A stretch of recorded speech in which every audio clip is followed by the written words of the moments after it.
We understood the pattern when all of them were together. We understood why, when we threw all of them at once into the wall, they made some elegant shapes, waves, circles. But who was there to tell the one on her own how to make the pattern? If there was no one else to jostle her, if there was no one else to bump in, how did she know where to go? Why wasn't it simple? Well,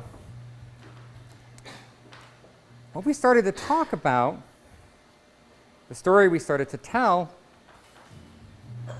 was that those things we didn't throw were actually thrown.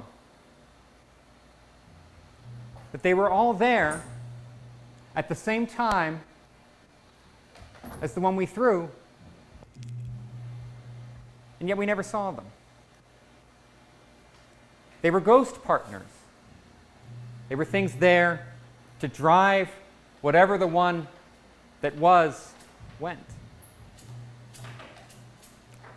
Some people called it the pilot wave.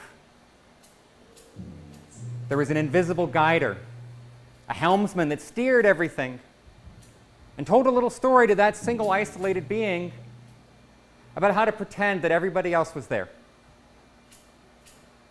This is not a great scientific story, okay? This is not how you're meant to do science. You're not meant to actually stick a tiny little scientist behind everything, making it all work out. So we tried again.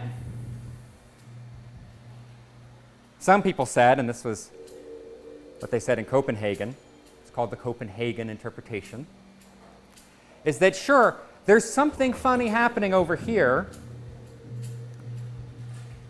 but I'm not going to look until it's over. Looks fine to me.